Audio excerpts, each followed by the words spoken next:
É preciso explicar por que o mundo de hoje, que é horrível, é apenas um momento do longo desenvolvimento histórico. E que a esperança sempre foi uma das forças dominantes das revoluções e das insurreições. E eu ainda sinto a esperança como minha concepção de futuro. Jean-Paul Sartre, Prefácio dos Condenados da Terra, de Frantz Fanon. A clarividência é uma virtude que se adquire pela intuição, mas sobretudo pelo estudo. E quer dizer, tentar ver a parte do presente que se projeta no futuro. Descolonizar é olhar o mundo com os próprios olhos.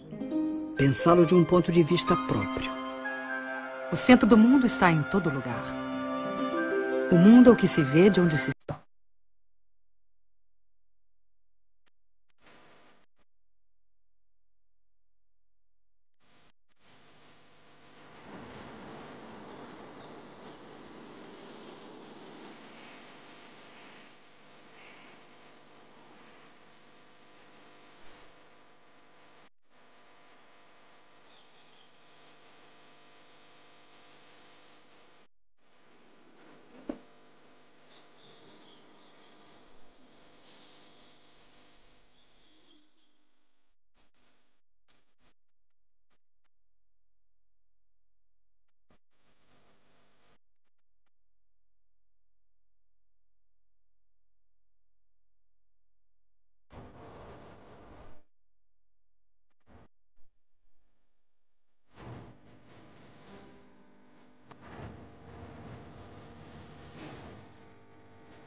A primeira globalização do colonialismo se caracterizou pela ocupação territorial. A segunda globalização começa no fim do século XX, marcada pela fragmentação dos territórios.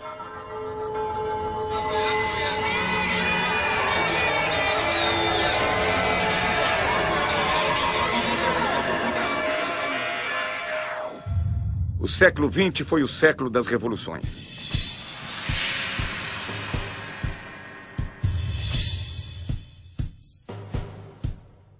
As revoluções tecnológicas transformam as novas conquistas em sonhos de um mundo melhor.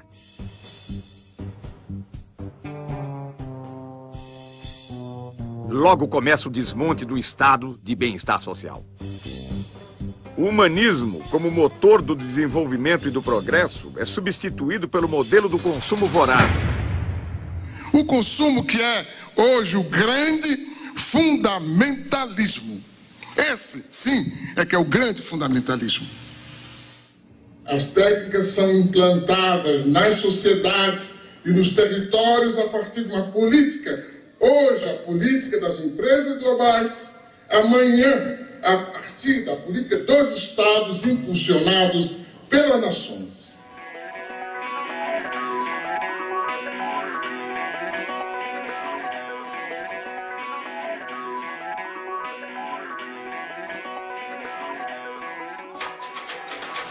No dia 04, né? 4. Eu nunca pensei que ia chegar lá.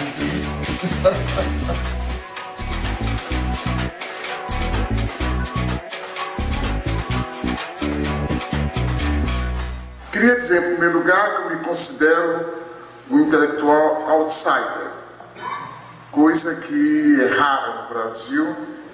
Não pertenço a nenhum partido, não pertenço a nenhum grupo, inclusive grupo de intelectuais, não respondo a nenhum credo, não participo de qualquer militância. É difícil ser um intelectual negro no Brasil? Eu creio que é difícil ser negro e é difícil ser intelectual no Brasil. Essas duas coisas juntas dão o que dão, né? É difícil ser negro porque, fora das situações de evidência, o cotidiano ia ser muito pesado para os negros. É difícil ser intelectual porque não faz parte da cultura nacional ouvir tranquilamente uma palavra crítica, né? Por que a opção pela geografia? Eu acho que foi a opção pelo movimento. O fato de eu ter, quando garoto, me impressionado com as populações que mudavam de lugar, que se transportavam de um lugar para outro. Acho que talvez isso me tenha dado uma dimensão da disciplina.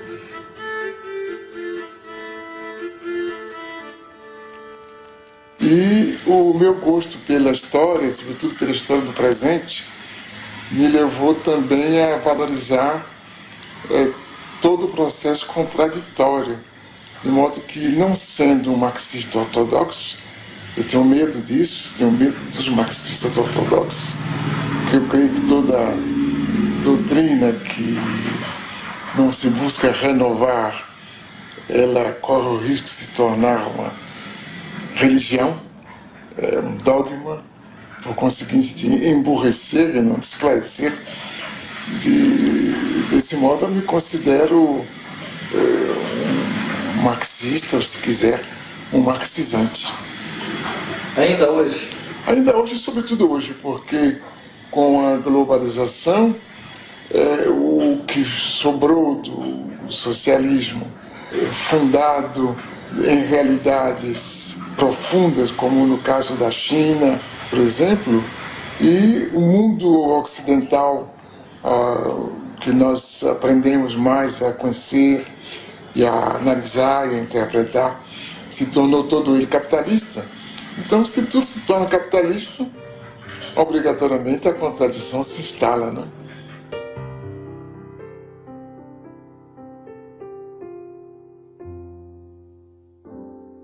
Uma forma de reconhecer o nível de desenvolvimento no planeta é observar a quantidade de luz que as cidades emitem à noite. A foto do satélite revela um nítido contraste entre o desenvolvimento ao norte e ao sul da Terra. A renda dos 500 indivíduos mais ricos do mundo é superior aos ganhos dos 416 milhões mais pobres. Em 1990, um norte-americano ganhava em média 38 vezes mais que um tanzano. Hoje ganha 61 vezes mais. Nunca houve uma oposição tão grande entre um pequeno grupo de países e a maioria esmagadora dos países da humanidade. Então nós temos um terceiro-mundismo em germe muito mais forte do que antes. E uma realidade da dependência muito maior do que antes. E talvez por aí é que vai surgir essa possibilidade de a gente construir um mundo de outra forma. De fato, se desejarmos escapar à crença de que esse mundo assim apresentado é verdadeiro, e não queremos admitir a permanência de sua percepção enganosa, devemos considerar a existência de pelo menos 3 mundos num só. O primeiro seria o mundo tal como nos fazem vê-lo, a globalização como fábula. O segundo seria o mundo tal como ele é, a globalização como perversidade. E o terceiro, o mundo como ele pode ser, uma outra globalização. Nunca na história da humanidade houve condições técnicas e científicas tão adequadas a construir um mundo da dignidade humana. Apenas essas condições foram expropriadas por um punhado de empresas que decidiram construir um mundo perverso. Cabe a nós fazer dessas condições materiais a condição material da produção de uma outra política.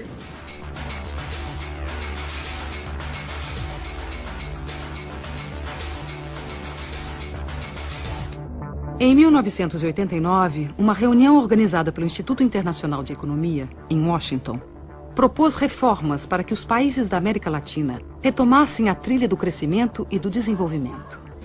Nasceu aí o Consenso de Washington, uma espécie de bula com prescrições consensuais, austeridade fiscal, elevação de impostos, juros altos para atrair investimentos estrangeiros, privatizações, em nome da boa administração do setor privado e da incapacidade dos estados.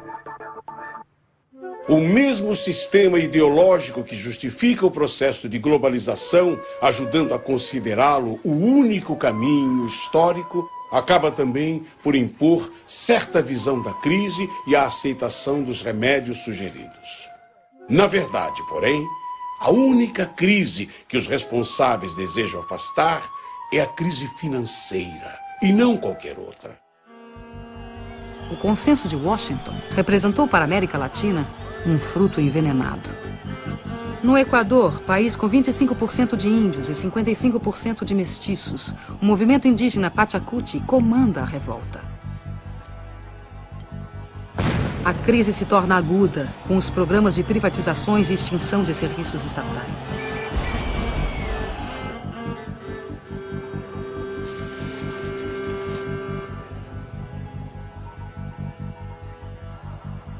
Em janeiro de 2000, a completa dolarização da economia provoca um grave levante popular que termina 15 dias depois com a queda do presidente.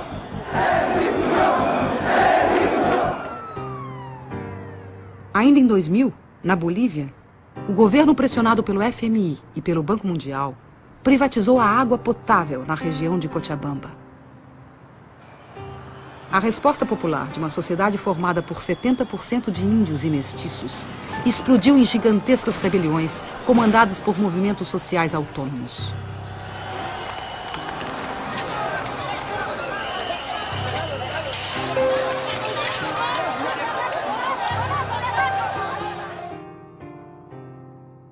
O governo perdeu o controle e reagiu como de hábito. A morte de um jovem comoveu o país.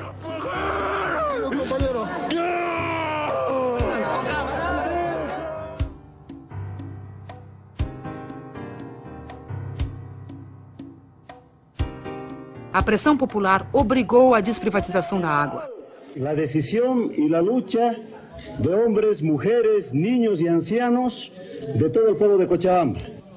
Este es un primer paso que se ha dado, muy pequeño pero importante, de la significación que tiene la democracia. Muchos habíamos pensado que la globalización nos había quitado esa capacidad de poder unirnos, de poder organizarnos, esos sentimientos de solidaridad que la gente tuvo antes, en el pasado, cuando nos contaban sus viejas luchas, nuestros papás y nuestros abuelos. Em seguida, de setembro a dezembro de 2000, mais de 70 pessoas morreram na luta pelo controle do gás e petróleo. Exigíamos la nacionalización e industrialización de nuestros hidrocarburos. Pero como actualmente la clase política que está en el gobierno no nos hicieron caso.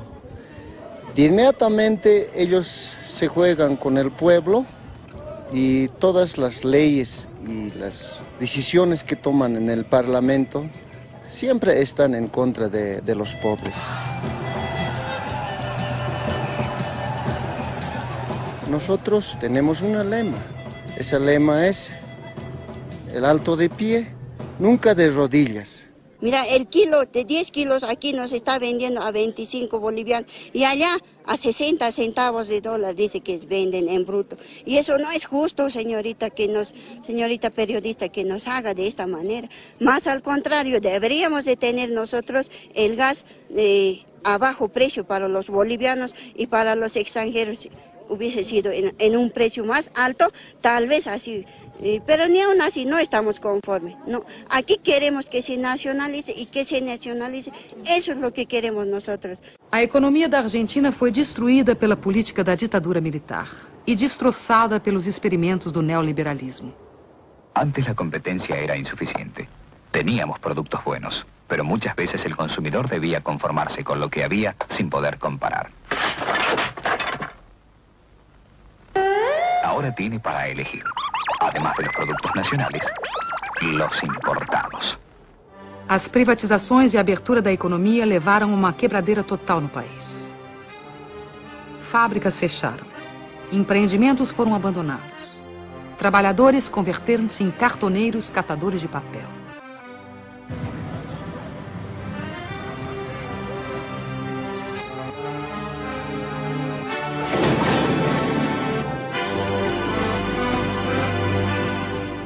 O panelaço no final de 2001, que derrubou 3 presidentes da República em 2 semanas, levou às ruas cidadãos da classe média, que da noite para o dia, pela desdolarização da economia, tornaram-se os novos pobres do país. Estamos llenos de canallas, atorrantes, vendepatria, sinvergüenza. Menem, Cavallo, de la Rúa, Dualde, todo Rucao. Es peor que lo que han hecho los bancos extranjeros.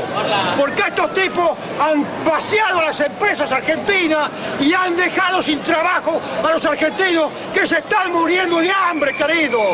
Los argentinos tienen que hacer conciencia y estar en la Plaza de Mayo y no salirnos de allí mientras no echemos a todas estas ratas salvajes que están usurpando el poder. Son asesinos, igual que Dualde, son narcotraficantes, ladrones y todo lo que ustedes le pueden agregar, porque han destruido jubilados, familias completas, desocupados y a los trabajadores, a todos han destruido, le han robado los ahorros, así como me los robaron a mí, le robaron a todo el mundo, no tienen vergüenza, son una vergüenza mundial. No Brasil, a privatização de grandes estatais gerou protestos isolados.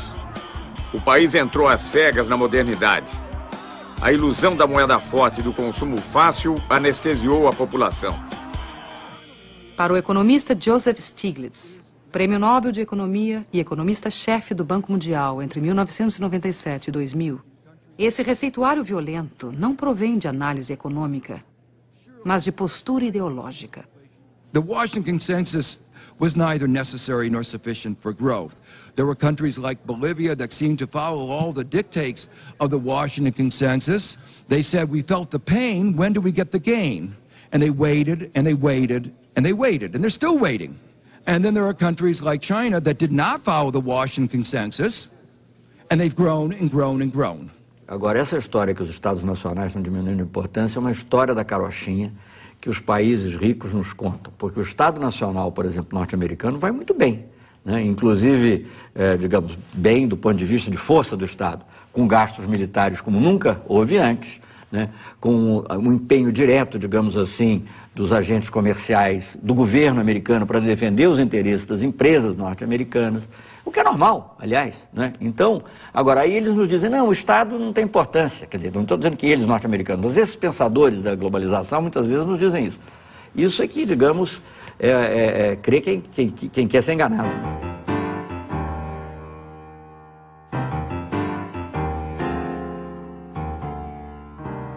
O que nós estamos estudando aqui é, sobretudo, essa relação entre globalização, isto é, o grande dinheiro, a grande informação e o território. O território como matriz da vida social, econômica e política. A Boeing, maior montadora de aviões do mundo, é bom exemplo do fornecimento em rede planetária. O modelo 777 recebe componentes de 322 fornecedores em 38 países.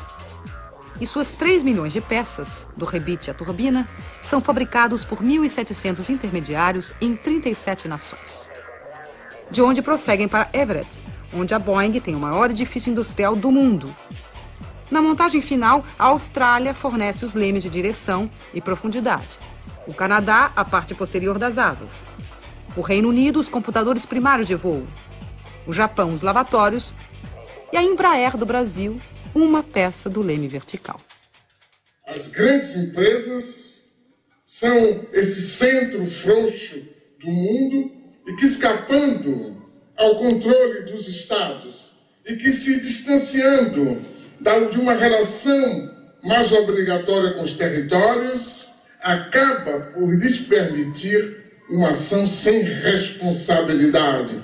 As grandes empresas não têm responsabilidade social, não têm responsabilidade moral sobre tudo, e é por isso que desorganizam os territórios, tanto socialmente como moralmente. O filme Corporation, dos cineastas canadenses Mark Akbar, Jennifer Abbott e Joel Beckham, denuncia a exploração de mão de obra no terceiro mundo. Trata-se de uma divisão internacional de trabalho injusta e desigual. Distribuição de mais pobreza para os pobres e concentração de mais riqueza para os ricos. A Nike transferiu sua produção industrial para países onde não há limites para a exploração de mão de obra. Contabiliza o tempo de trabalho de seus funcionários em frações de segundo. Assim, mascara os verdadeiros valores dos salários pagos. O diretor do Comitê Nacional do Trabalho norte-americano, Charles Kanahan, denuncia a divisão do trabalho na globalização, que distribui migalhas mundo afora enquanto elimina empregos nos Estados Unidos. To make this stuff concrete as possible, we purchase all of the products from the factories that we're talking about. This shirt sells for $14.99, and the women who made the shirt got paid 3 cents. Liz Claiborne jackets, made in El Salvador. The jackets are $178, and the workers were paid 74 cents for every jacket they made. Alpine car stereos, 31 cents an hour. De fato, para a grande maioria da humanidade, a globalização está se impondo como fábrica de perversidades. O desemprego crescente torna-se crônico. A pobreza aumenta e as classes médias perdem em qualidade de vida. O salário médio tende a baixar. A fome e o desabrigo se generalizam em todos os continentes. A fila na Marquês de Sapucaí, no Rio de Janeiro, não é para assistir a nenhum desfile de escola de samba, mas simplesmente para conquistar uma vaga para a gari da empresa pública de coleta de lixo da cidade. A abertura dos portões revela a angústia dos que lutam por um emprego estável e seguro nesta globalização, onde os de baixo, a cada dia que passa, trabalham mais com menos direitos.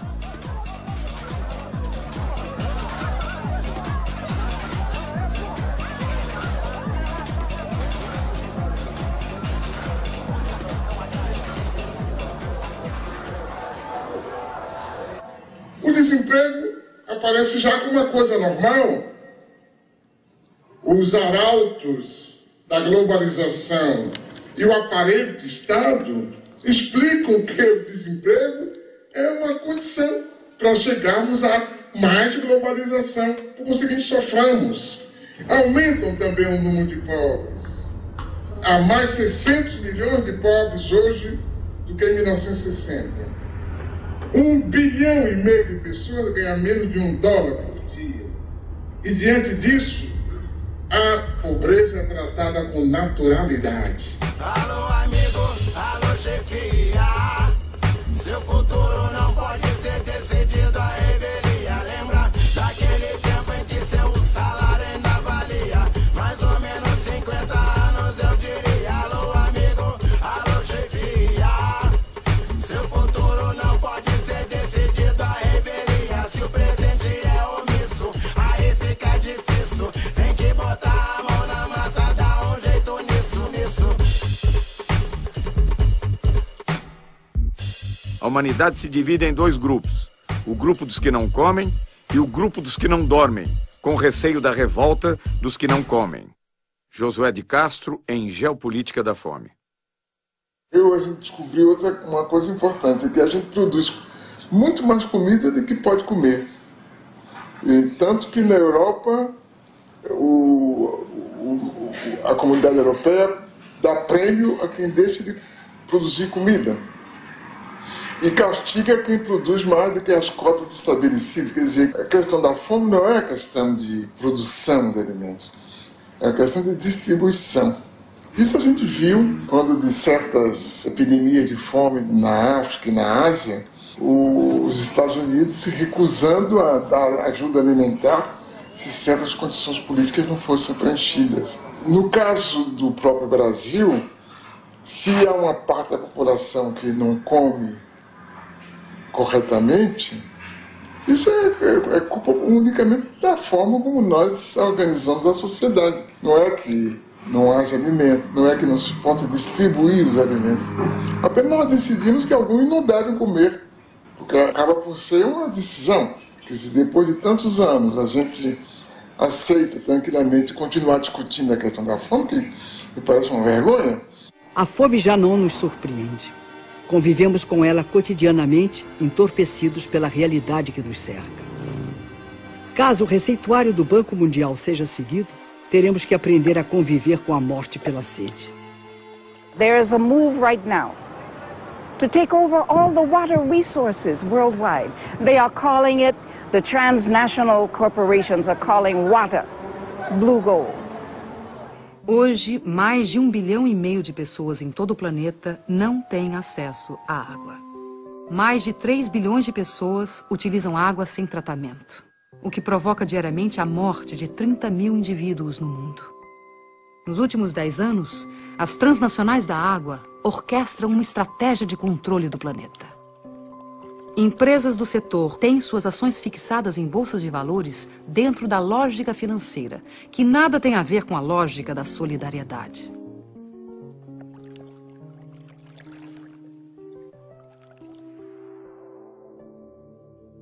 Em março de 2003, aconteceu o 3º Fórum Mundial da Água, em Kyoto, no Japão. Na pauta da discussão estava o tema da privatização dos recursos hídricos. Na mesa, os presidentes de multinacionais da água, ministros de Relações Exteriores, representantes do movimento popular e o diretor administrativo do Banco Mundial, Peter Voigt. The political question really is who owns water and who gets to control water. Here you're going to hear, or you are hearing, two very, very different visions of a future for water. On one side are those who see water as an economic good, to put water on the open market for sale to the highest bidder. On the other hand, you're going to hear the voice of a growing civil society movement who has a vision of water as a part of the global commons and treated as a public trust for all time by governments everywhere. At what point does a corporation not understand that we do not want you there, and when will you leave? मैं समझता हूं कि अब पूरी दुनिया में ये बात सिद्ध हो गई कि ये डिसेंट्रलाइज्ड वाटर मैनेजमेंट से सारे देश को दुनिया को पानी के लिए बचाया जा सकता है. Oscar Oliveira, o líder da rebelião em Cochabamba, na Bolívia, lança seu grito de advertência em Kyoto. Hace 3 años, después de 5 meses, más de medio millón de personas expulsaron una transnacional Bechtel porque quiso imponer un contrato de privatización totalmente al margen de la voluntad de la población. Varias de las transnacionales que están acá muchas veces manchan nuestra agua con sangre de los ciudadanos. No manchen más sus manos com sangue. Contra todas as evidências da injustiça, o representante do Banco Mundial insiste na política de privatização. Somebody has to pay for water, ladies and gentlemen. And I think we have come up with some practical choices.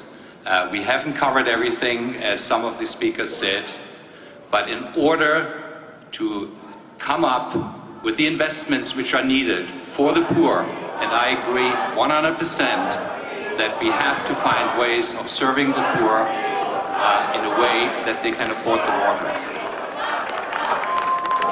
O tom ameaçador do discurso é contestado pelos representantes dos movimentos populares do mundo inteiro.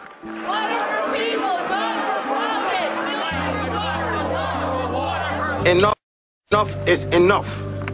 I see this report as nothing short of an attempt to package poverty for money and for profit. El agua es un patrimonio de la humanidad, es un patrimonio de los seres vivos y nadie puede apropiarse del agua. Por lo tanto, la sociedad civil dice que aquí no hay acuerdo.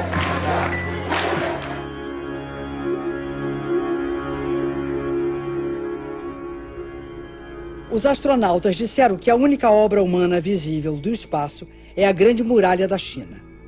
Esse dragão sinuoso de 23 séculos foi erguido contra as ameaças do deserto, os povos do norte árido, em busca das terras verdes do Império do Meio.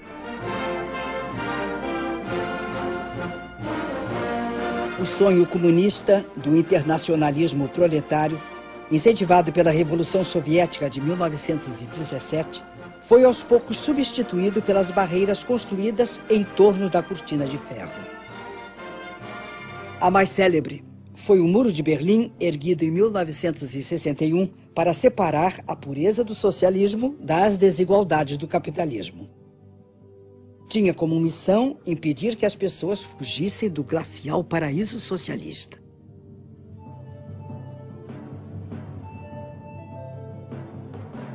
Os muros da Internacional Capitalista são sólidos e bem delineados. Enquanto permitem a circulação livre das mercadorias, dinheiro e serviços, proíbem o livre tráfego dos indivíduos.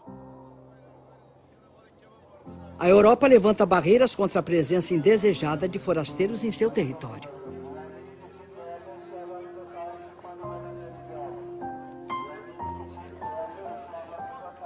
Refugiados frequentemente ficam no meio do caminho, sucumbindo de sede no deserto, afogados no Mediterrâneo, enquanto seus barcos precários naufragam. São ainda explorados pela máfia dos que os transportam clandestina e perigosamente. Os clandestinos são presos e recambiados para seus países. Os descendentes dos povos escravizados pelo colonialismo são excluídos do banquete da globalização. Qu'est-ce qui pousse ces gens, ces jeunes vers l'Europe? Mais c'est que justement, il n'y a pas de solution. Si vous mettez les économies de ces pays à genoux, avec la complicité de dirigeants que vous avez vous-même installés au pouvoir, mais effectivement, les gens ne vont pas mourir comme ça sans tenter de réagir. Évidemment, une chose peut paraître bizarre, c'est, pour moi en tout cas, toute cette énergie que des jeunes Africains mettent pour aller vivre en Europe.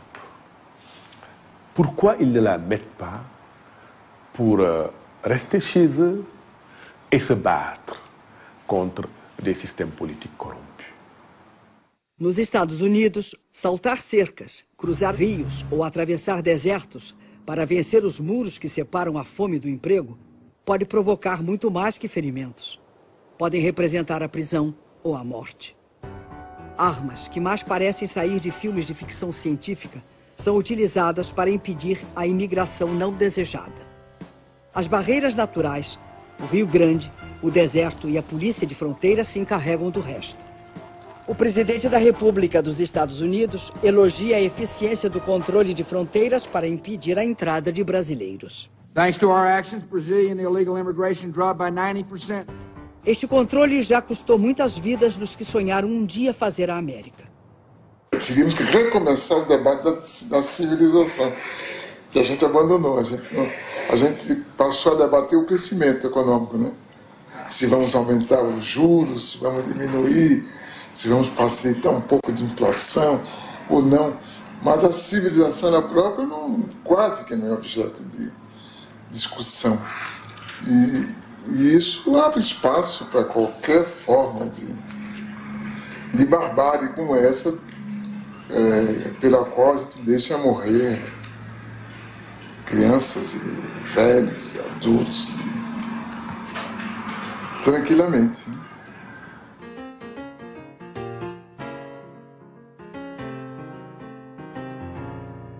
O que nós estamos vivendo hoje é que o homem deixou de ser o centro do mundo, né?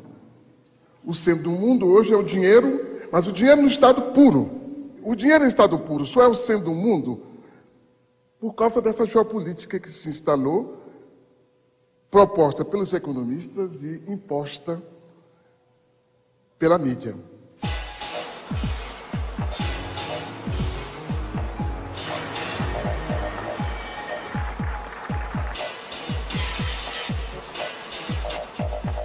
Davos, estância situada nos Alpes suíços, imortalizada por Thomas Mann, na Montanha Mágica. A partir de 1970, a cidade de Davos torna-se berço do pensamento único, dogmas sobre a globalização ancorada no livre mercado como trilha para o paraíso.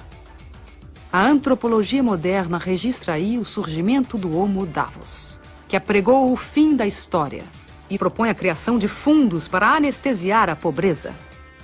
I'd like to offer you $10,000 to help buy you some bed nets. Would anyone else like to be on a team with me and stand up and offer some money and help him as well? 50,000. Thank you.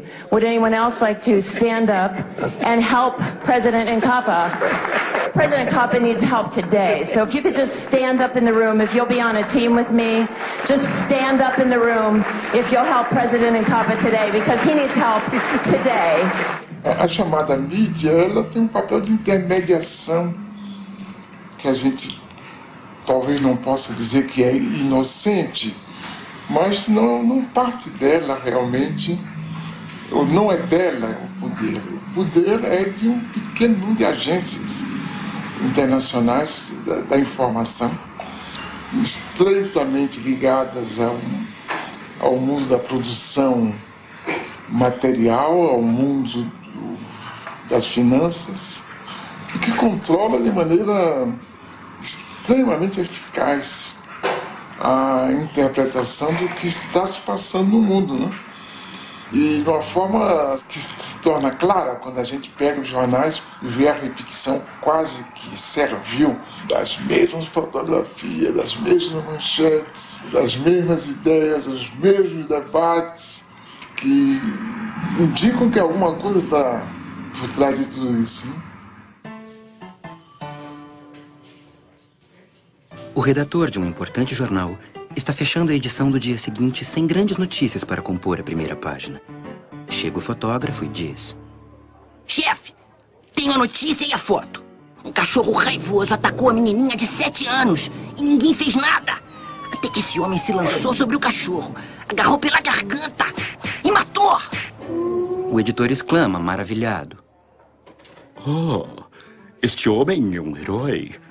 Amanhã todos poderão ler da primeira página: valente nova-iorquino salva a vida de menininha. O fotógrafo responde: Pois é, chefe. Só tem uma coisa. O homem não é nova-iorquino. Oh, melhor. Será então valente americano salva a vida de uma menininha. O fotógrafo sem jeito diz: Bem, chefe, ele é árabe. No dia seguinte sai o jornal. Extra, extra! Terrorista árabe massacra de maneira selvagem cachorro americano de raça pura! Extra, extra!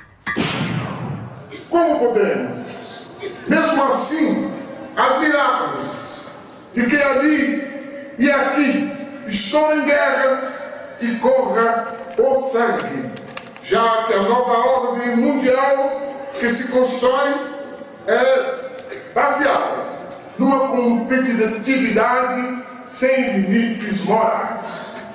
Não há produção excessiva de informação, mas de ruídos. Existem os fatos. As notícias são interpretações desses fatos.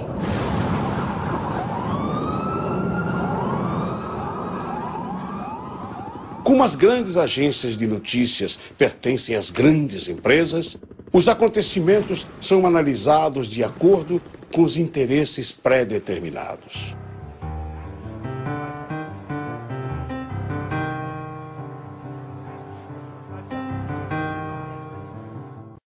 We're gonna bomb them over there.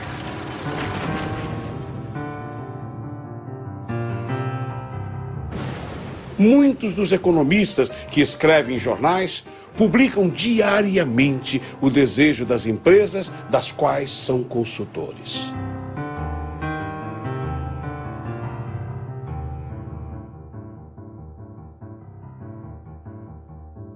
A informação, o grande instrumento da grande finança, a informação, o grande instrumento do processo de globalitarismo, de produção de novas formas totalitárias de vida, mas que manejada por um pequenos grupos, de forma inteligente, produz exatamente o efeito oposto.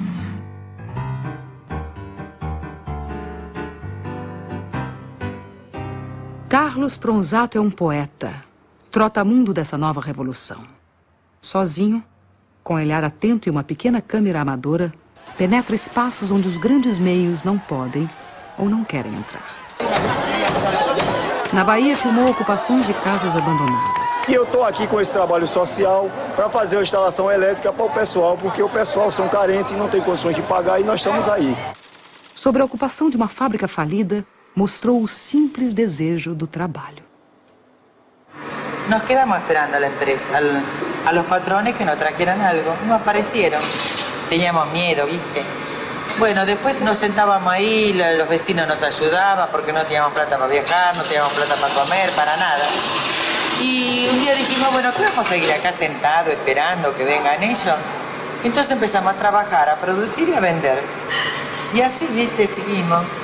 Seus filmes correm mundo afora. Em escolas, sindicatos, pequenos cinemas, seguem globalizando um outro olhar sobre os fatos, sobre as lutas, sobre esse novo tempo. Eu resolvi entrar de fato no movimento popular como uma ferramenta de transformação concreta que podia ser o vídeo, porque não é só filmar, sino estar inserido dentro do movimento. Como eu me considero um manifestante com câmera, então eu tenho que estar aí trabalhando dentro do movimento popular ativamente. Latinoamérica é um polvorim apto para um Bakunin chegar e perguntar onde que está acontecendo e ele ir e tentar ou filmar, ou escrever, ou incitar, ou trabalhar nisso. Então, minha utopia é um pouco essa. É você não entrar na corrente, na onda do não é possível fazer nada, porque nada será possível. E você continuar trabalhando. Eu acho que um pouco que faço está dentro de um projeto utópico de realizar, pelo menos naquele breve período de vida que nós temos, uma pequena obra que pode servir a alguém, tanto agora quanto depois. Eu acho que esse fenômeno vai se multiplicar. Quer dizer, por enquanto há uma coerção muito grande contra essas formas, que são praticamente limitadas no seu elan renovador, pela falta de recursos financeiros, pela legislação que favorece a vida dos gigantes. Mas eu creio que, como há uma demanda que vem de baixo e que é muito forte, é explosiva, a gente vai certamente daqui a pouco ter outra coisa.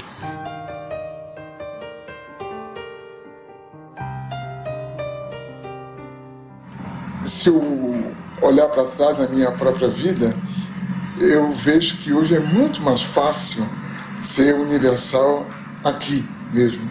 A primeira vez que eu entendi, que eu comecei a entender o mundo, foi quando deixei a Bahia para ir estudar na França. E, lendo jornais, que me apresentaram o mundo de uma outra forma.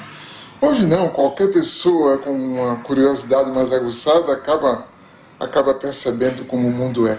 Acho que essa que é outra grande novidade, acho, do nosso tempo, e que vai permitir que, sem abandonar o que a gente é, indígena, a gente seja perfeitamente universal. Os Krenak, que em sua língua original chamam-se Burum, registravam uma população de 5.000 pessoas no início do século XX. Número que se reduziu a 130 indivíduos em 1989. E com esforço fecharam um século com 150 pessoas. Ailton Krenak nasceu no Vale do Rio Doce, Minas Gerais. É produtor gráfico e jornalista. Participa da rede Povos da Floresta, que utiliza a tecnologia da comunicação para integrar o povo indígena e seringueiro. Eu acho que para o começo do século XXI, essas trocas de novas tecnologias que não fomos nós que criamos e nem somos nós que fabricamos, vai ser o grande evento para os nossos povos. Eu ainda não consigo acreditar com meus próprios olhos, porque eu ainda não estou vendo mal. Isso para mim é um sonho. Eu não consigo acreditar que isso ainda é verdade. a gente poder acessar a internet aqui da aldeia. Vocês puderam ver que isso aqui não é um brinquedinho, sabe, de ficar teclando. Não, isso é uma coisa de muita importância pra gente, entendeu? Até mesmo porque é distância. Porque se a gente morasse na beira de uma estrada próxima à cidade, talvez isso não seria tão importante pra gente, porque a gente podia ir na cidade e fazer isso rapidinho. Tirar, trazer. Mas a distância, pelo limite que a gente mora, isso é precioso. Chega assim como uma coisa muito, muito grande pra gente, como realmente um sonho. O exemplo da câmera, né, poder fazer uma imagem animada, de poder transmitir uma imagem dessa, ela tem a importância que os Axaninca agora lá no Alto Rio Juruá demonstraram, quando eles conseguiram botar para o mundo inteiro uma situação de risco que a floresta estava correndo com a entrada de madeireiras, de invasão no território deles, mandando uma mensagem para a rede, com imagem do que estava acontecendo, com texto, mobilizou gente no mundo inteiro. Você não imagina como que o pessoal local ficou mobilizado em torno dessa ideia de eles poderem se comunicar com o mundo sem ter que ficar pedindo licença para a prefeitura local. Na verdade, eu acho que isso, em alguns casos, do ponto de vista político, vai significar a libertação de comunidades que historicamente eram controladas ali, porque não sabiam o que estava acontecendo no mundo. De repente, eles vão conversar com todo mundo. Aí acabou aquele intermediário ali no meio do caminho. É a primeira vez na história na qual a gente convive com o futuro possível. Acho que essa que é a grande novidade da nossa geração, é essa capacidade que nos foi dada de conviver com o futuro possível, que não é nada do domínio dos filósofos, é algo que tanto nós que imaginamos ser intelectuais, sabemos que existe, como o rapaz pobre da periferia que inventa uma música revolucionária e que explica o seu mundo. Acho que essa que é a grande novidade. Brasília, conhecida por sua arquitetura arrojada, é uma das cidades mais fotografadas do mundo. Perto de Brasília fica a Ceilândia. É o reverso do cartão postal. Aqui moram muitos dos que trabalham na capital.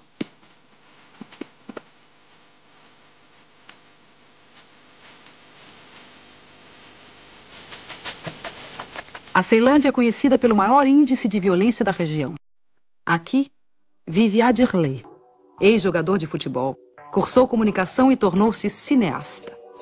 Documenta a arte produzida na periferia, onde seus amigos de infância contam e cantam em rap o cotidiano. Com uma câmera digital, documenta a cultura da periferia. O cinema que a gente quer mostrar é o cinema que a gente experimenta. É a nossa experiência de vida, nada mais que isso. É o nosso ponto de vista só. É a experiência de ser morador de Ceilândia, morador de periferia. É a indignação de não se ver nas telas, vamos dizer assim. Mas eu acho que a possibilidade de fazer cinema vem com toda a história do Milton Santos também, né? Que é se apropriar da cultura de massa. Se apropriar de uma câmera hoje que é difícil, ainda é caro, mas é mais viável. Hoje, com uma pequena aparelhagem informática, eletrônica, com meios limitados, também se faz opinião, também se produzem coisas centrais na reelaboração da história. O ex... Sou negão careca da Ceilândia mesmo, e daí? Jamaica, o Marquinhos, Japão. Sou ceilandense, não sou brasileiro. Eles já fazem as bases dele no fundo de quintal aqui, numa casa como essa aqui. A gente se mirou nisso para iniciar esse processo de cinema. Então vamos tentar fazer também um cinema que tenha como exemplo o modo de produção do rap. Parceira subia mandando um recado. Aqui é foda, mas irmão, eu amo essa porra. Ceilândia Norte, resistência, mas eu tô de boa. Eu curto música de preto, eu curto rap nacional, eu não curto black music. Black music quem curte as playboy. Não, vou curtir uma black music porque é bonitinho. Agora se falar música de preto, não. Música de preto, não. Pô, que coisa feia. Porra, mãe, eu canto música de preto, meu filho. Fala black music. Até minha mãe que veio do Nordeste quer falar black music. Ela tá entendendo?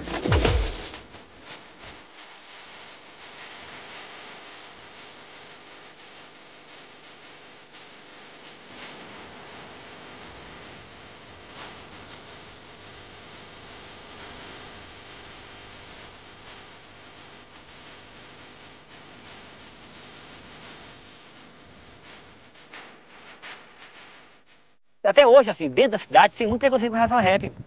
Rap é música de bandido, é música de preto, é música de marginal, é música de desempregado.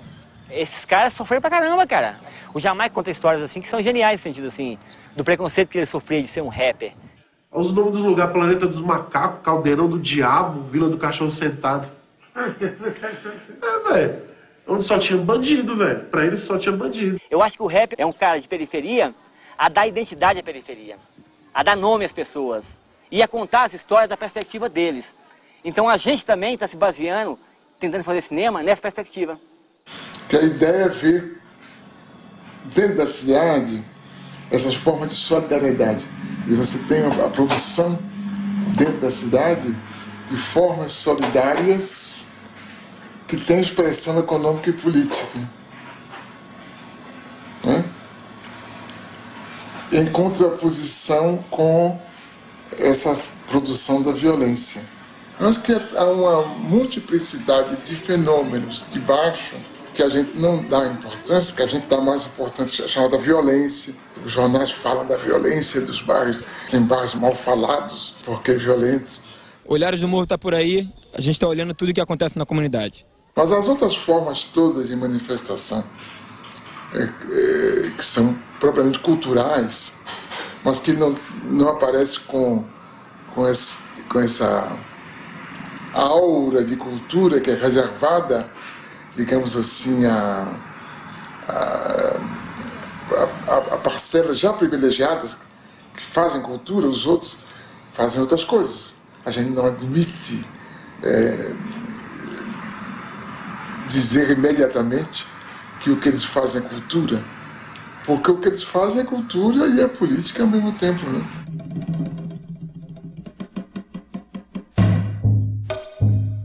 Japeri é um município, é o segundo município mais pobre do estado do Rio de Janeiro, e a gente, através do cinema, a gente pode expressar esse nosso movimento, às vezes as coisas que a gente não concorda que tem aqui, a gente joga no cinema e tenta mudar essa realidade. Aqui, acima de tudo, é a superação, de utilizar o que a gente tem na mão e superar até esses mesmos índices de pobreza.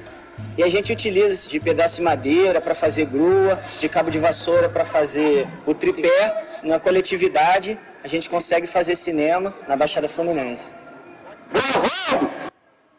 A gente partiu de uma necessidade de um resgate da memória e do folclore daqui do município de Japeri. E utilizando numa ficção, que é o marido chegando em casa bêbado e dando satisfação para sua esposa porque chegou bêbado.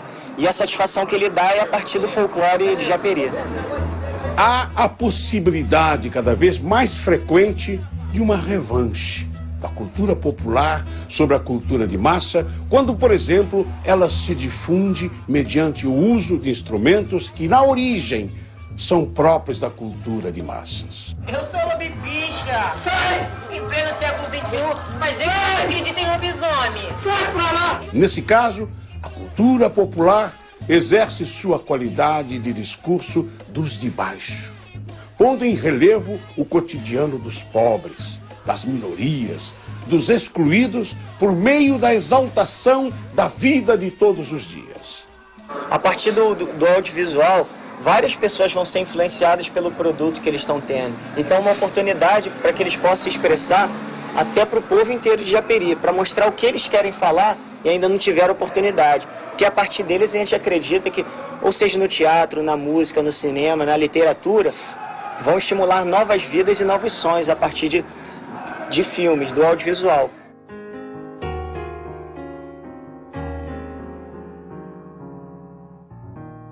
Eu estou seguro de que o período tecnológico da história do homem está terminando. E estamos entrando num período que eu chamaria de demográfico. Tenho medo de usar a palavra popular, porque isso poderia acarretar a destruição prematura da ideia. Os atores que vão mudar a história são os atores de baixo. Então eles vão agir de baixo para cima. Os pobres em cada país, os países pobres dentro dos diversos continentes, os continentes pobres face aos continentes ricos. de tal forma nós não vamos ter uma evolução sincronizada como essa, digamos assim, do processo de globalização. Haverá explosões aqui e ali, em momentos diferentes, mas que serão impossíveis de conter. Vamos todos queimar isso tudo, senão o Estado não ouve a gente. Eu acho que quando a gente abre um jornal, ou olha a televisão, se a gente pode interpretar o que está por trás de tudo isso, a gente já vê que são outras formas de explosão ligadas à religião. Por exemplo, essas religiões aguerridas como os muçulmanos, né? Que têm uma formidável força intelectual e moral também nisso, face à nossa civilização greco-ocidental. Esse combate silencioso que é feito, por exemplo, por esse 1 bilhão e 100 milhões de pessoas na Índia, cuja formidável preocupação é a produção do conhecimento, e que a gente nem sabe direito que eles têm essa religião do conhecimento, né? Que eles utilizam em benefício da sua própria nação. Essa outra coisa extraordinária que é a China, né? Que a gente imagina que está se tornando capitalista, mas que na realidade está usando ao seu modo os instrumentos que o nosso tempo oferece. Acho que todas essas formidáveis mudanças é que vão garantir essa produção de um mundo novo. Nos últimos 25 anos, a economia da China, país de 1 bilhão e 300 milhões de habitantes, vem crescendo a uma média de 9% ao ano. A China combinou planejamento de Estado com mecanismos de mercado. Atraiu capitais externos e novas tecnologias. Essa reviravolta é resultado de pesados investimentos em técnicos e pesquisadores. Existem no país mais de 1.000 universidades. Formam-se por ano 450 mil engenheiros, 50 mil mestres e 8 mil doutores. O governo incentivou a industrialização rural e a multiplicação das pequenas e médias empresas no campo. A ocupação agressiva do mercado ocidental com produtos chineses de baixo custo passou a preocupar os defensores do livre mercado. La globalizzazione va bene se le regole sono uguali per tutti. Certo. Questo è un problema. A adoção da propriedade privada, os baixos salários aceitos para atrair as transnacionais, os altos índices de poluição, demonstram o quanto a China se dispôs a abrir mão de seu projeto ideológico em troca do desenvolvimento econômico.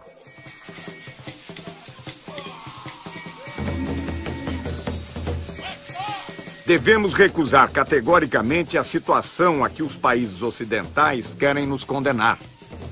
O colonialismo e o imperialismo não pagaram suas contas quando retiraram suas bandeiras e suas forças policiais de nossos territórios.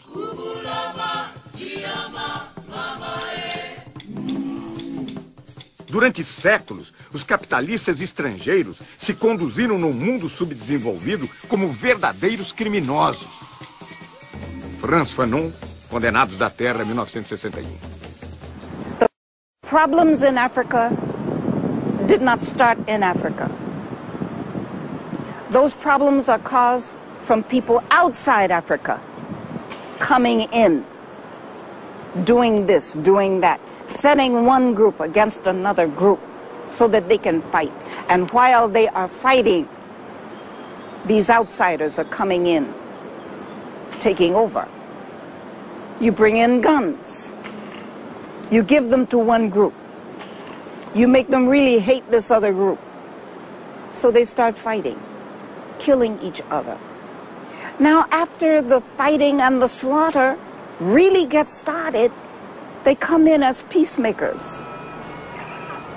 Africa is still the richest continent on the face of this earth. And yet, look at the suffering. These children are among thousands forced to work in gold mines in Niger, one of the African countries neighboring Benin. Conditions are appalling, the physical risks enormous. But activists say it's just the tip of an iceberg. It's an issue that has now received some international attention, Tragically, it won't be enough to stop the traffic in child slaves.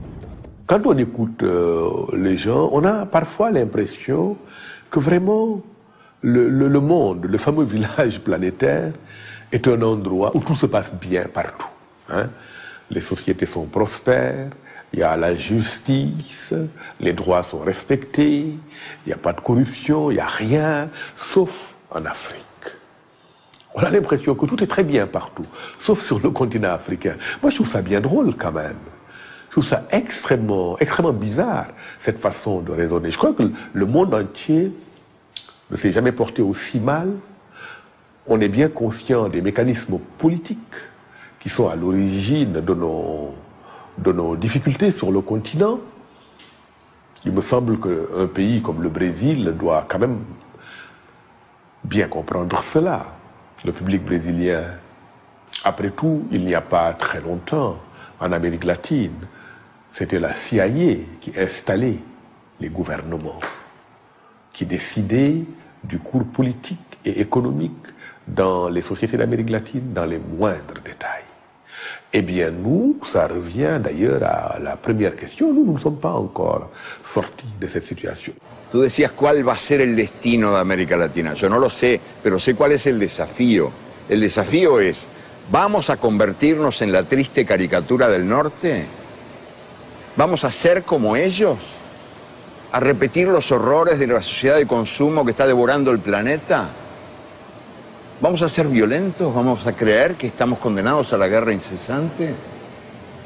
¿O vamos a generar otro mundo diferente? Vamos a ofrecer al mundo un mundo diferente.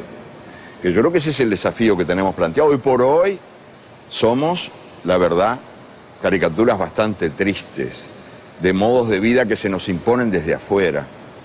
Y estamos gobernados por sistemas de poder que cada día nos convencen de que no hay virtud más alta que la virtud del papagayo.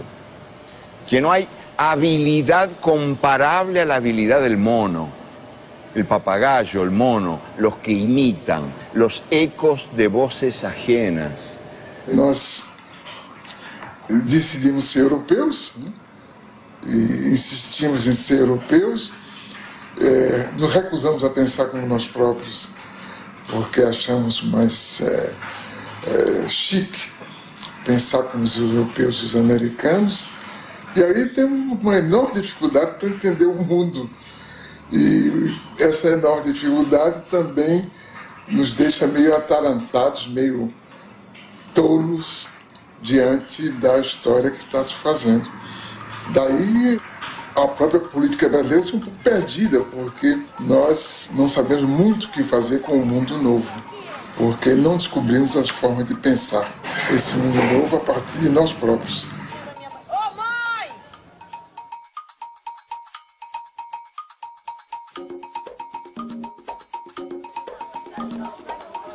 Eles vêm do mundo do sul, de uma comunidade pobre, moradias precárias. Eles vêm do mundo do norte. Querem ver de perto como vive esta gente nos trópicos. Hoje é dia de festa. Essas pessoas vão para um passeio organizado num dos mais movimentados shoppings da zona sul do Rio de Janeiro. Passeio de bacana. Dia de festa. São os suspeitos de sempre. Vocês estão indo pra onde? Nós estamos indo ao shopping. Qual shopping? Ainda não foi dito, não. O que a gente escolher, a gente vai lá. A gente vai passear só no shopping. Vamos só comer um pãozinho com uma cagada no shopping. Tem direito de passear no shopping. Então, Pacífico, pode cortar com isso.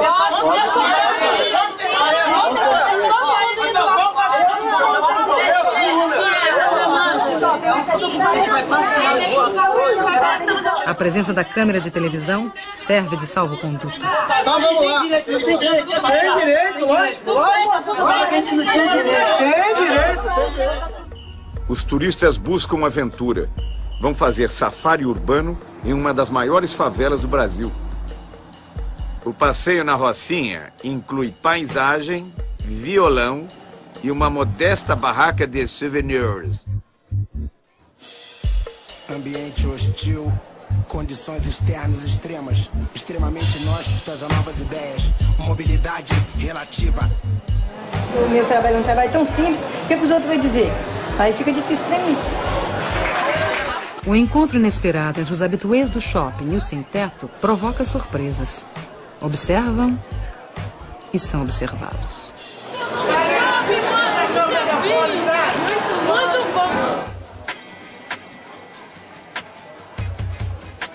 Uns perdidos, outros também perdidos.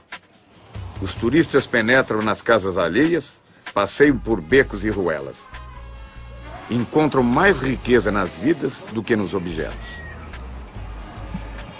A variedade de brinquedos desperta o desejo nas crianças.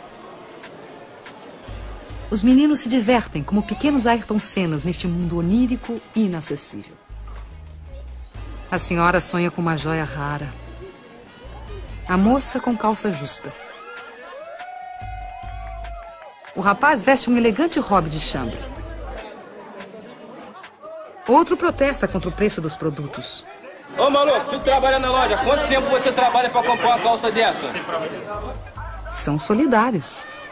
Dividem entre si o pão com mortadela, enquanto dividem a mesa com os outros frequentadores.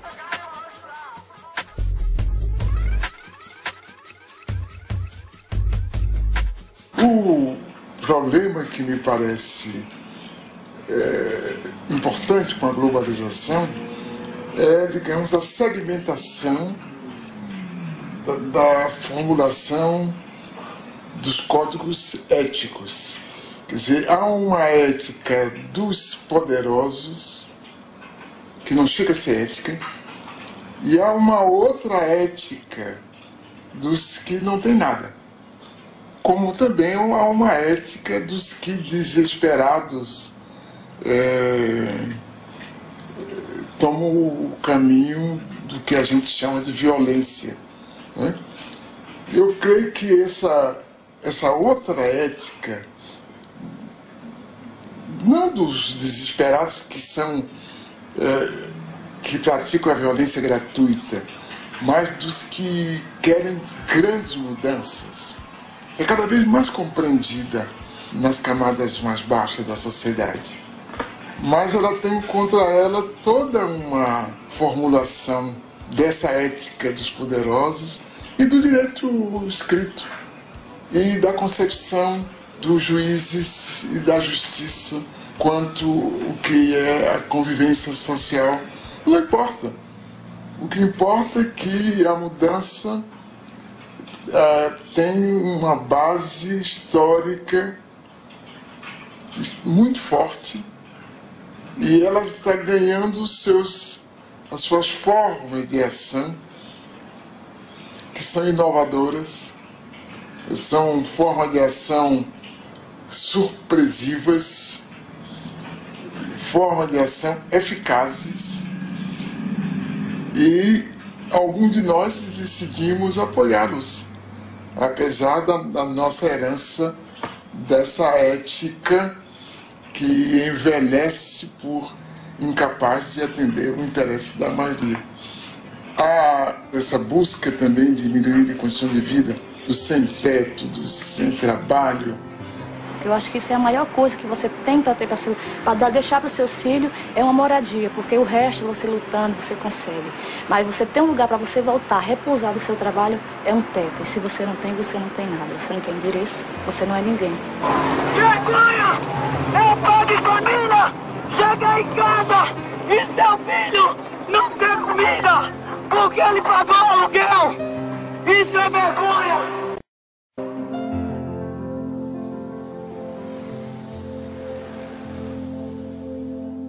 O direito à moradia é um direito humano garantido na Constituição brasileira, nas convenções internacionais e na Conferência do Habitat 2. Então o que a gente está querendo aqui é que se vale que sejam que sejam válidos os direitos que já são garantidos pela própria Constituição Federal, né? Eu não acredito muito que a gente viva numa democracia, porque eu ainda acredito muito que a gente vive no sistema do capitalismo. Quem manda é quem tem o poder. Quem não tem nada, não tem nada. É tipo um ditado que existe aí, que você vale aquilo que você tem no bolso. Se você vale aquilo que você tem no bolso, no momento eu não valho porra nenhuma, porque eu não tenho nenhum centavo. A primeira providência que tomaram, né, para fazer com que a gente recue da nossa proposta de ocupação foi cortar os serviços essenciais. Todo cidadão pobre também tem direito ao centro da cidade. E há uma exclusão muito social e discriminação muito grande com as pessoas menos favorecidas, para que se constrói casa bem distante dos centros da cidade e as pessoas são recicladas como lixo para bem longe dos centros e não conseguem nem trabalho, porque a passagem é muito cara, as pessoas não têm como se deslocar do trabalho. Quando vai procurar um trabalho, você mora onde? Tem que gastar 5, 6 reais de passagem, você já tem dificuldade até aí. Passam 4, 5 horas no ônibus para chegar no local de trabalho.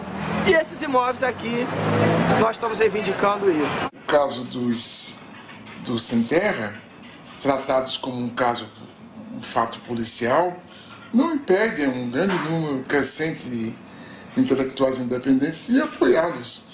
Não impede a população como um todo de desejar que eles tenham sucesso. Não importa que, perguntado pela imprensa, as pessoas digam que não estão de acordo. Não tem nenhuma importância. Pode dizer que não está de acordo e está de acordo. Aline Sassahara também é uma militante das telas. A cineasta paulista vê o mundo solidário ao sem terra. Em suas andanças pelo Brasil, registra do MST o que não vemos na TV. Os meios de comunicação selecionam o que está acontecendo. Hoje está acontecendo isso. Está acontecendo milhões de coisas. Mas as pessoas acreditam que só está acontecendo aquilo. É, de fato, uma forma da gente abrir outras janelas, né?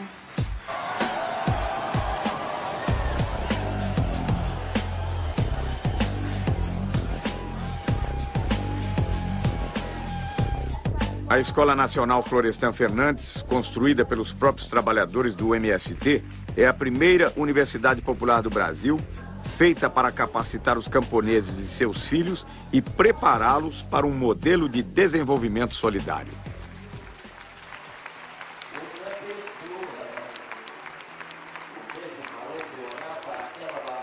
Eu acompanhava o MST, tinha alguma informação e achava incrível eles conseguirem lidar com tanta gente diferente, porque cada um lá com seus desejos, com suas necessidades e tal, e funcionando de uma forma muito organizada para ir contra a maré. A marcha foi um momento de encontro, parecia que todo o movimento estava reunido ali.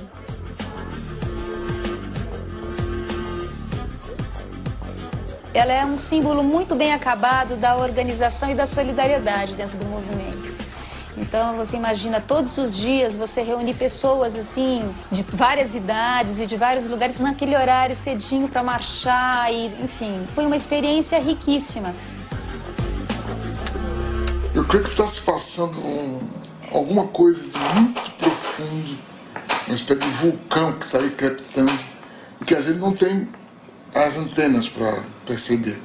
A gente é chamado a pensar na violência, como era definida tradicionalmente.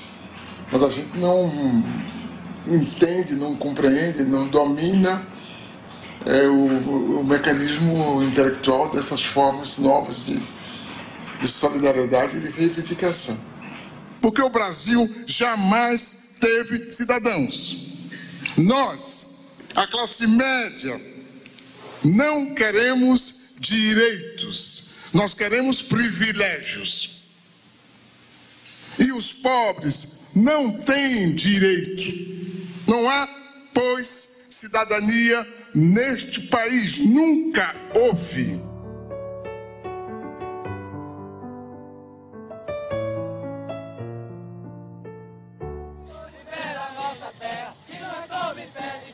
As formas tradicionais de democracia já não convencem os mais pobres. Para muitos, a ação direta nas ruas é o meio de se fazer ouvir. Os diversos movimentos populares buscam alternativas para uma globalização solidária.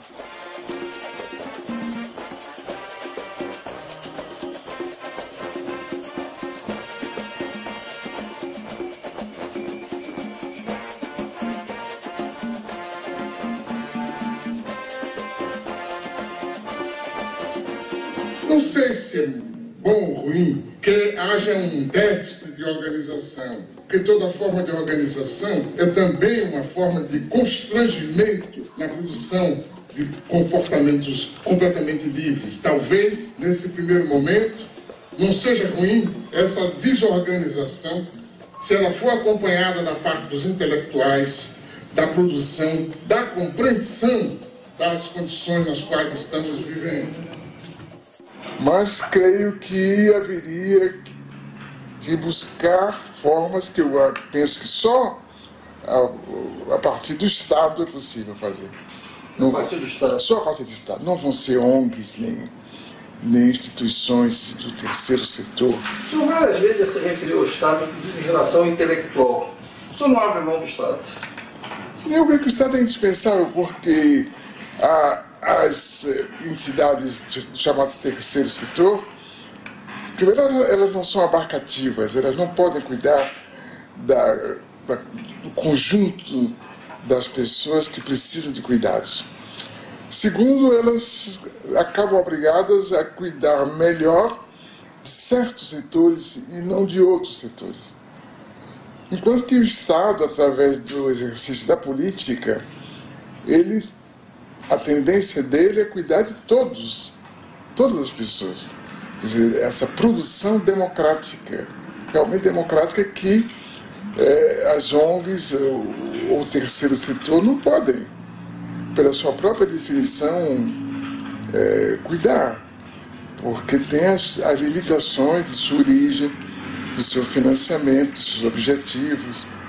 Então o Estado se torna algo cada vez mais indispensável, porque as fontes criadoras de diferença, de desigualdade, são muito mais fortes do que no passado.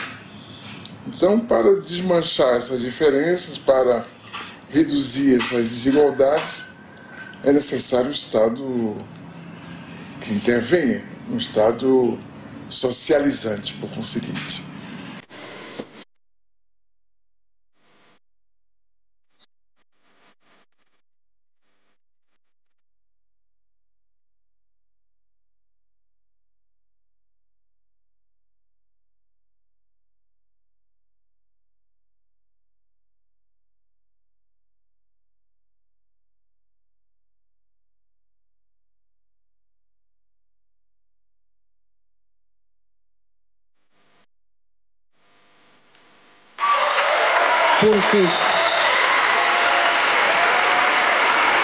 Porque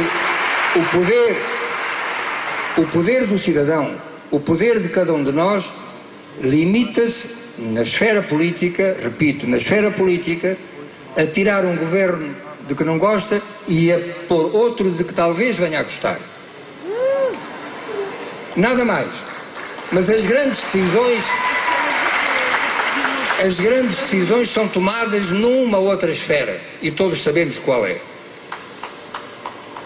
As grandes organizações financeiras internacionais, os FMIs, as Organizações Mundiais de Comércio, os bancos mundiais, a OCDE, tudo isso, nenhum desses organismos é democrático.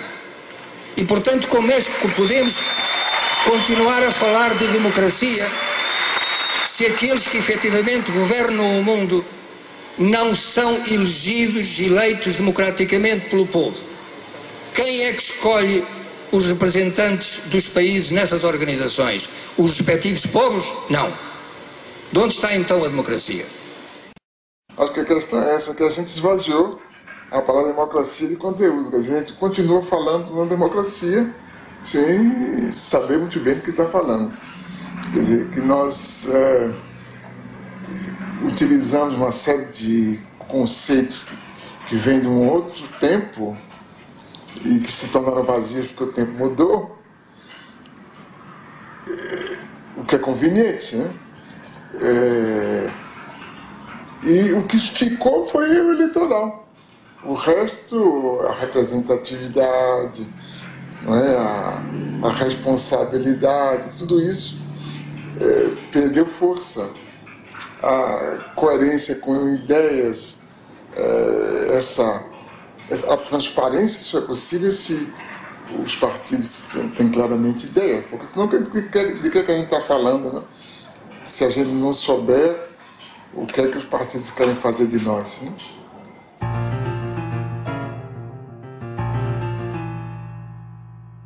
Nós reclamamos contra os totalitarismos, né? O fascismo, o nazismo, e caímos noutras formas de totalitarismo, essa atual, né? Onde nos é exigido um comportamento estándar, onde para ser eficaz tem que seguir o mesmo modelo, uma mesma bula, onde os caminhos parecem ser marcados de forma rígida e todo escape é punido na primeira esquina. Então, acho que nunca houve um mundo que espalhasse que a liberdade é a forma suprema de vida e, ao mesmo tempo, suprimisse a verdadeira liberdade, porque essa carência de liberdade que compromete, inclusive, o exercício da cidadania, eu creio que é uma marca de nosso tempo que mais cedo ou mais tarde vai se mostrar insuportável, como os totalitarismos tiveram seus dias também contados, né? Então, a globalização, ela produz esse globalitarismo que existe para reproduzir a globalização. Eu acho que é esse ciclo vicioso que a gente vai ter que quebrar através, digamos, da produção de formas democráticas que sejam realmente democráticas. O professor Milton Santos nasceu em 1926, em Brotas de Macaúbas, interior da Bahia. Neto de escravos, filho de professores, foi alfabetizado em casa pelos pais. Formado em Direito, em Salvador trabalhou como jornalista. Foi para a França, de onde voltou em 1958, doutor em Geografia. O golpe militar de 64 obrigou-o a sair do Brasil. Morou na França, Tanzânia, Venezuela, Estados Unidos, Canadá. Escreveu 40 livros. Recebeu o título de doutor honoris causa por 20 universidades e o prêmio Vautrin-Lud, o mais importante no mundo em geografia. Pensou a economia espacial, a urbanização latino-americana e vislumbrou uma utopia para o século XXI na condição de geógrafo no terceiro mundo. Eu creio que as condições da história atual permitem ver que outra realidade é possível. Essa outra realidade é boa para a maior parte da sociedade. E nesse sentido, a gente é otimista. A gente é pessimista quanto ao que está aí, mas otimista quanto ao que pode chegar. Virar uma globalização solidária? Sim. Acho que a humanidade está destinada Que bom. Porque na verdade nunca houve humanidade, agora está vendo, né? É verdade. Acho que essa que é a coisa. Então nós estamos fazendo os ensaios do que será a humanidade. Nunca houve.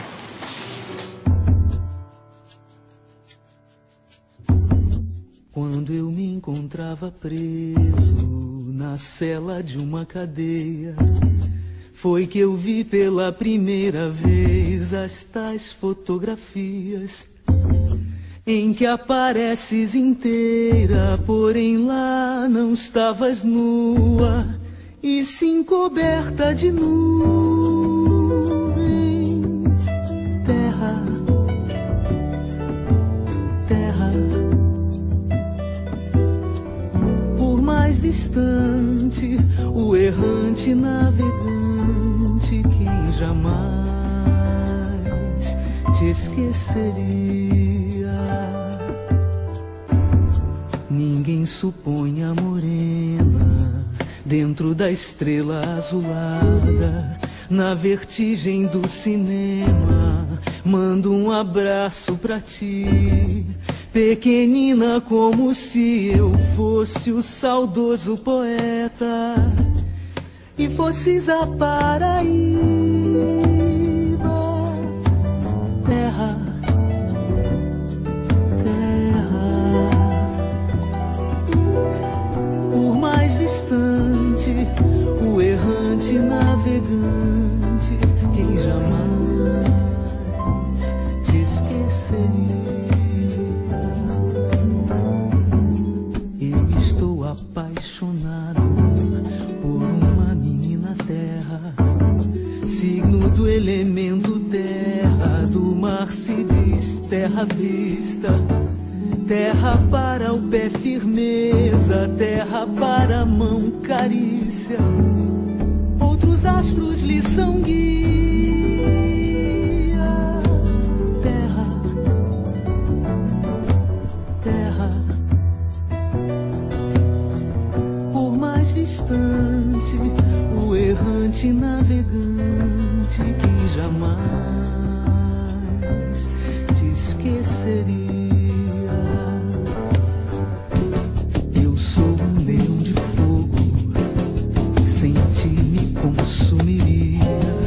A mim mesmo eternamente, e de nada valeria acontecer de eu ser gente, e gente é outra alegria, diferente das estrelas. Terra, terra, por mais distante, o errante navegante, quem jamais te esqueceria. De onde nem tempo nem espaço, que a força mande coragem pra gente te dar carinho durante toda a viagem que realizas no nada, através do qual carregas o nome da tua carne. Terra, terra, por mais distante, o errante navegante que jamais te esqueceria.